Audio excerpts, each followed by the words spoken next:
ગુજરાતમાં સંપૂર્ણપણે કંપની રાજ સ્થપાઈ ગયું છે. લોકશાહી ઢબે આપણા મતથી ચૂંટાયેલી સરકાર કામ કરે છે એ આપણો ભ્રમ છે. એનો તાજો પુરાવો એ છે કંપની રાજનો કે ભચાઉ તાલુકાના વાંઢિયા ગામમાંથી એક હાઈ ટેન્શન લાઇન પસાર થાય છે. ખેડૂતોનો અસંતોષ છે એટલે ખેડૂતો સ્વાભાવિક વિરોધ કરે છે. તો કંપની માટે એટલો બધો પ્રેમ છે સરકારને, અથવા તો કંપનીને અધીન એવી રીતે સરકાર અને સરકારની પોલીસ કામ કરે છે કે ખેડૂતોને સવારે ઘરેથી ઊંઘેલા ઉઠાડીને વહેલી સવારે ભરી અને પોલીસ સ્ટેશને લઈ જઈ અને આખો દિવસ પોલીસ સ્ટેશને રાખે છે. આજે અહીંના ખેડૂતોને 3 જુદા જુદા પોલીસ સ્ટેશનોમાં રાખવામાં આવ્યા છે. ખેડૂતોને પોતાની જમીન બાબતે બોલવાનો અધિકાર હવે કંપની રાજમાં નથી. આ વાત ખેડૂતોએ સમજી લેવાની જરૂર છે. હાઈ ટેન્શન લાઇનને લઈને ગુજરાતમાં ઠેર ઠેર ખેડૂતો ઉપર સરકાર અત્યાચાર ગુજારી રહી છે. એમને નિયમ પ્રમાણે આપવાનું થતું વળતર પણ ચૂકવાતું નથી, એની ચોખવટ પણ કરાતી નથી.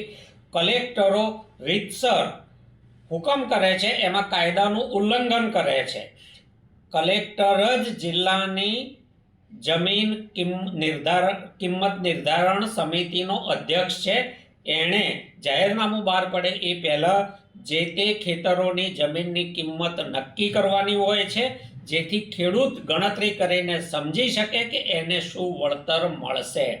એક પણ કલેક્ટર, ગુજરાતનો એક પણ કલેક્ટર, ભૂપેન્દ્રભાઈ તમારો એક પણ કલેક્ટર, ત્રીજી વાર કહું છું, વળતરની ચોખવટ કરતો નથી. પોલીસ પ્રોટેક્શન કંપનીને માગતાની સાથે આપી દે છે.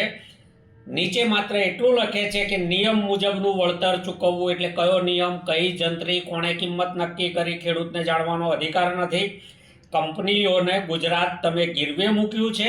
શું ધાર્યું છે ગુજરાતના ખેડૂતો સાથે તમે?